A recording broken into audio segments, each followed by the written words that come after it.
Hello, everyone. Thank you for tuning in to this week's edition of the Boerne Brew here on Boerne Radio, 103.9 FM and 1500 AM. And you can also listen to the Boerne Brew here on the Boerne Star website and the Boerne Radio websites. And I'm the host of today's show. My name's Kerry Barboza, and I'm the sports editor of the Boerne Star. And joining us on today's show is longtime Boerne resident and a guy who has spent a lot of time covering Boerne ISD sports. He's been a sports reporter, a sports photographer, and he spent the last 10 to 15 years shooting photos for the Boerne Star. And I'm going to introduce to you my friend Russell Hawkins. Russell, thank you for being a part of the show. Thank you, Kerry. Good to see you.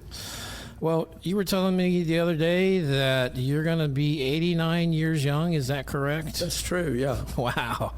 And are you planning on anything for your 90th? No, I hadn't even thought about 90. I was telling you the other day that I can handle 88, but coming up on 89 is kind of hard. Yeah, just where is the time gone, right? And, you know, when I started at the Star 23 years ago in 02, I think you were the first person I met other than outside of the office. Probably. Because remember Kent Mahoney, he was the managing editor of the Boerne Star. He took me down to the school. There was a soccer match going on. You were standing on the track, and he introduced us. And I think you were the first person I met. So I've known you for a while, but you were here before me. When did you come to Boerne? Because I know you and your wife, Ann, moved here. We moved here in 94. Okay. And I started working at the Fair Oaks Country Club as a starter out there. And Ann was working for USAA. And so I was kind of looking for different things to do, and I was working at Fair Oaks as a starter. When we lived in El Paso, I covered the Sun Bowl for Athlon's Football Magazine. I just randomly called them and asked them if I could have credentials to cover the Sun Bowl, and they said sure. So it just happened that way, and I did that for a couple of years, and it led to covering UTEP football there. And that's where I took a picture of Ty Detmer the year he won the Heisman Trophy. So it's been interesting. So you had a photography background, right? Well, you shot a lot of photos before that, sports photos? Yeah, actually I was in the Marine Corps, and I did a lot of photography there for different people, just for the friends, and got to liking it. And so when I got out, I just kind of looked for that avenue to do sports. Well, and I know when you were in Boerne, you worked at Fair Oaks at the country club there, and then at some point, Boerne was a two-newspaper town. Hill Country Recorder was one of the papers, Boerne Star was the other.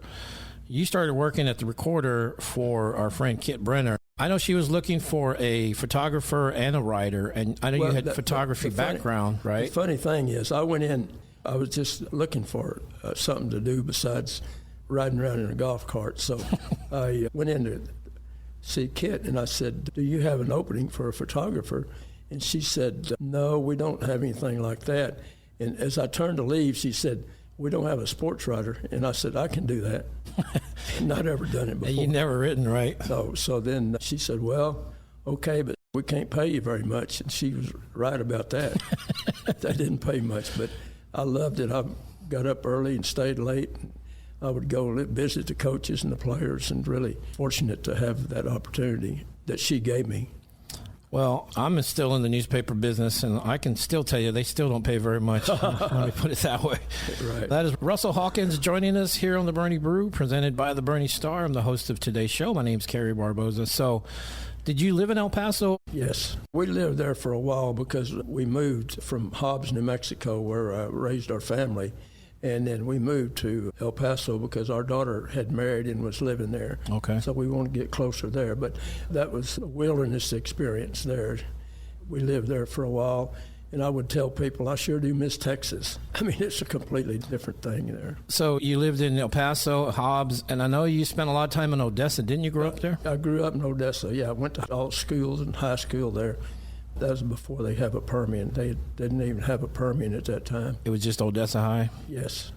So Odessa Permian, that was the mojo. They won 6 state titles. Judson's has as many, but they were the school back then. Did you cover them? Actually, I didn't have a whole lot to do with them. My brother played for OHS, Odessa High School, back in that area, so I was mostly with Odessa High School at that time.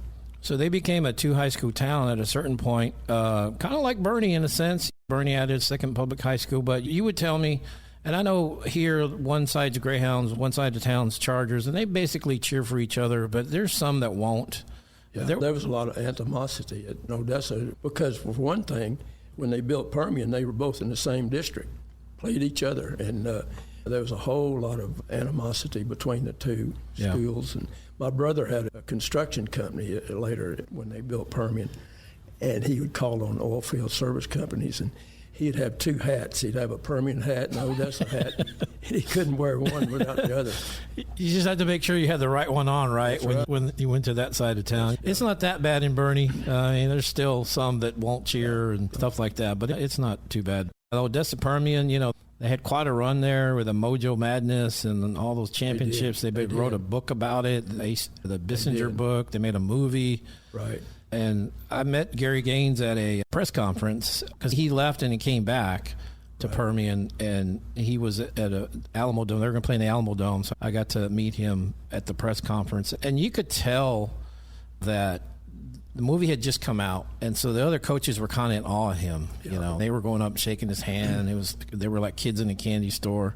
Right. But as far as football, I know you used to ref. When were you an official? Well, when I was in El Paso, I belonged to that chapter as the referees there in El Paso. I just got into it.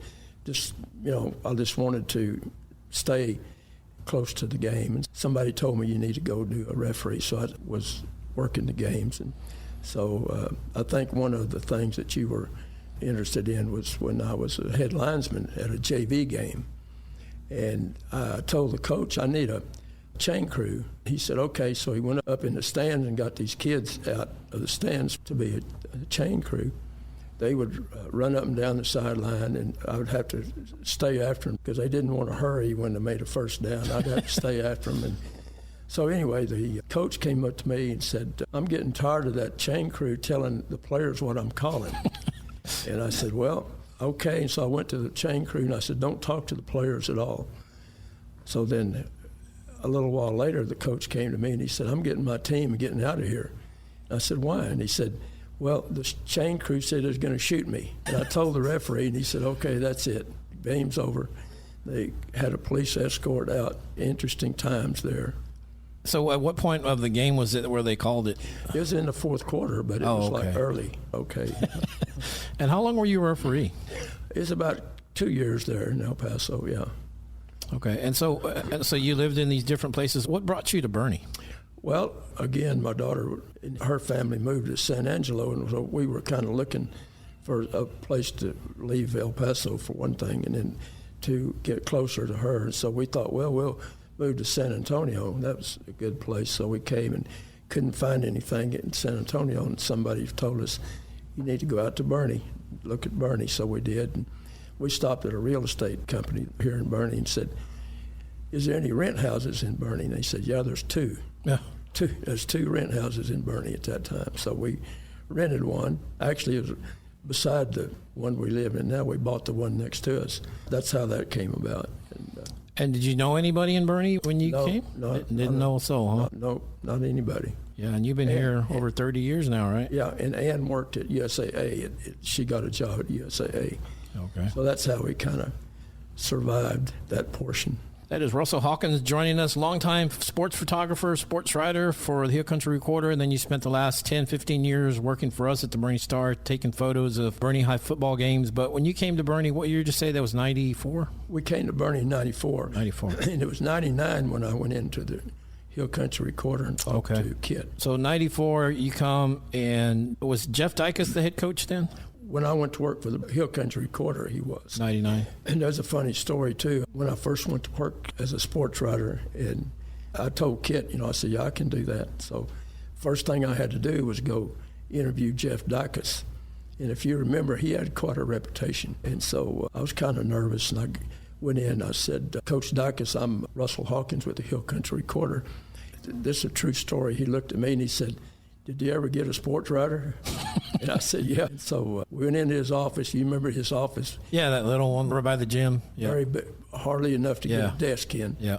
So we went in there, and I got out my official reporter notebook and my ballpoint pen, and I was really nervous to start with. I hit that ballpoint pen, and the top flew off across the room. And I'm looking for the top of that pen, and Jeff said, you need one of those recorder things that you talk into. And he pulled out his desk drawer and gave me one, and I still got it. Oh, is that right? Yeah. And so we got to be good friends for a long time after that. Yeah, and I know you still keep in contact with him a little bit, but he was kind of a hard guy. Like, he was known for being a stern coach, being hard on his players, hard on the coaching staff. Yeah, the coaches always said he was too intense, which he was. And then he left, went to Lake Travis. At some point, he was the first, because they had that drive for 5 where they won 5 straight championships in a row in 4A. He was the first one. Yeah. And then I think he left after that first year. Well, he got crossways with the administration over there and left and went to Duncanville around Dallas area, and never did really catch on. I talked to him after that, and he said that he couldn't keep those guys' attention. Said during practice it was okay, but when they'd go home it was just, different. So he goes to Lake Travis, wins that first one, and then they had other coaches come through, and they won 5 in a row state championships. I think that at one point that was the state record. I don't know if it still is, but I mean, they had Baker Mayfield go, all these guys, just NFL guys, some of them, and man, that was a special time for Lake Travis history. He made a lot of changes over there too. I went over to see him one time when he was there. The first indoor practice facility I'd ever seen. Right, for high school. He had that built while he was there. I mentioned Gary Gaines at Odessa Permian, the Mojo Madness. I mean, they played football games like against Midland Lee. There's 30,000 people at those games. Right. Football was a big deal out in that area. But so I got to meet Gary Gaines. Another person that I think we both have met is Dave Campbell with Texas Football Magazine. And you got to know Dave pretty well, didn't you? I did. We would see him at the coaches' school, coaches' convention each year. And we got to where we would look forward to seeing each other. And one time we walked up to his booth, and he sits and signing his magazines. And saw us coming up, Ann and I saw us coming up. He started to get up and come around the table. And of course, his handlers, they said, "No, you don't have to get up, Mr. Campbell." He said, "Yeah, I do for these people." So we got to be good friends. Well, and you remember he came to Boerne because Boerne was going to play in the Alamo Dome at one of the kickoff classic games, and he came and he was promoting the game and promoting his magazine. I got to meet him, and really just a humble guy, just kind of quiet, soft-spoken guy, but knew his business. And now that magazine is, liquid. It's a national. Yeah, he started that on his kitchen table. Yeah, and this year's version of it, they talk about his history of it. Okay. How he started it, and he said there just wasn't enough. He didn't feel for high school coverage, and so he really wanted to make it a statewide thing. Because if you're in El Paso, you could read about all the El Paso teams. Yeah. Same thing. Yeah, and you didn't know much about people in East Texas, and so he kind of wanted to make a statewide thing. So he told his wife, I think they were driving, he says, "I'm going to start a magazine," and she kind of thought he was crazy. And he was a sports editor at the paper there in Waco, the Tribune, and he kept that job until the end. And then I think the magazine has been sold a couple times, but it's still a top quality product. It was good. Yeah, and there's a picture that when he came that I think you took it of me and Dave Campbell just kind of shaking hands. And he passed away just a few years ago. He Dave did, Campbell. And he passed away on a Friday night. Oh, really? Yeah, Friday night football. That would, I'm sure he was holding on till then, but. So anyway, you met Dyke, and then of course Tommy Bluda comes along. Yeah. And Tommy was the next head coach. What's your best memory of Tommy? Tommy was quite a guy. He had a big sense of humor. He was really a lot of fun. He had a lot of fun in his coaching. I remember one time we went to Corpus Christi on a charter bus. As we're getting on the charter buses at the school, well, I was going to ride with them, and one of the charter buses had mechanical problems. It was going to have to go get another bus to replace it. And so I was standing there, and I talked to another coach there, and I said, "I'll just wait on the next one." I didn't want to be, in the way or anything. I said, "I'll just wait on the next bus." He said, "Coach Bluda, I want you on that bus." And I said, "Okay." He said, "I want you on that bus sitting by me." I said, "Okay." So I did that. So we got there. The game was actually, if you remember, it was during the week because it had hurricanes or something. Right, that's right. So anyway, our quarterback was, at some point, was looking for a receiver. Russell Molinar was standing in the end zone by himself, and the quarterback was looking for a receiver. Finally, Coach Bluda yelled out, "Throw the ball to Russell." And so he did that. And after the touchdown, I went over and I said, Man, that's what I call coaching. Yeah. You thought he was going to throw the ball to you. Yeah, right. Right. And Tommy, the 04 team, he had the best Boerne team up to that point. They went to the state semis in 04, played in Waco, and got beat by Fort Bend Marshall. That team got inducted into the Boerne Hall of Honor, and Tommy gave his speech, and he mentioned you. So he really liked you. He liked you more, I think, than he liked me. Yeah, I got up and talked before that, and I told the audience, I said, Tommy and I had an understanding. I said, I thought he was the best football coach, and he thought I was the best sports writer. And I said, we didn't tell anybody any different. Everybody believed that, right? Yeah, right. And then Danny takes over. Danny was his defensive coordinator. Threadgill takes over. And I told you, walking in, I just saw Danny. He's working at a golf course up in Comfort. But I used to have fun with Danny. Of course, Danny was a little bit taller than me, which made him really, really short.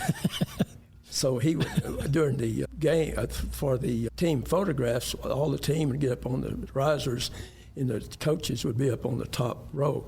And I would yell, "Stand up, Danny." And he'd say, "I am standing up." That was as tall as he got. Yeah. I always tease him about that. Yeah, Dan. Danny made the transition. He was the last coach at Boerne High when it was a one high school town. He went over to Champion when Boerne High shut down, and he stayed at Champion until he retired. Yeah, so another funny thing was each year, I believe it was Champion, they would have a turkey barbecue, and people would buy turkey dinners. Right. And then the coaches would stay up all night out at the fairgrounds cooking turkeys. Not turkeys, but barbecue chicken, plates. Barbecue. Yeah, they would stoke the fire. They would start at night and keep it going all night, and then in the morning when it got hot enough, they would put the chickens on there. So I went out there the next morning and to visit with them, and I said, "Where's Danny?" And they said, "Oh, he took some trash off in his pickup." So pretty soon here come Danny driving back up in there, and I walked up to him and I said, "Did you just get here?" And he looked like somebody had been up all night. Yeah. And he looked at me. I got that look. Yeah, like, don't you know what I've been through? I had to tell him right quick. I was joking. Yeah. Well, he just recently got married, so good for Danny. Yeah. That is Russell Hawkins joining us here on the Boerne Brew, telling us some great stories. And then after Danny was Keith Kaiser. Kaiser takes over. And when you kind of retired, when you kind of got away from photography, didn't he give you a jersey or something like that? With I think I was 85 at the time, and he gave me a jersey, that number 85, and so it was signed by a lot of people. But that was really nice. Well, Coach Kaiser, he calls me. He says, "Hey, I hear Russell's retiring." I said, "Yeah, pretty much." He said, "He's shot for me for the last 10, 15 years, whatever it's been, and he's pretty much done with it." And he says, "We're having this ceremony. We want to honor him, give him a jersey." He says, "Can you bring him to the thing without letting him know that you were going to give him the jersey?" And I said, "Yeah, I can ask him." So we said, "Okay, Kerry, your only job is get Russell to the ceremony and don't tell him why you're bringing him." So I think I called you and said, "Hey, how would you like it?" And you said, "Yeah." So, and then I guess that took you by surprise, right? You weren't really expecting it. Yeah. He said, "I have an award to give," and I was thinking, who is this for, And so I thought you was sitting beside me. You said, it's you. So I had to get up and go up there and get it. Well, get up there, Russell. Yeah. It's your time to get that award. So what'd you do with the jersey? You have it framed, or where do you have it? It's hanging up there with my other memorabilia in the office type thing. And then Blaine took over, and Kaiser had the best football team at Champion history. In 2019, they go to the state semis. They play up in College Station. Field. They played Fort Bend Marshall. Boerne High played Marshall High School. Marshall High School. Yeah, not Marshall San Antonio, but from Marshall, Texas. Yeah, right.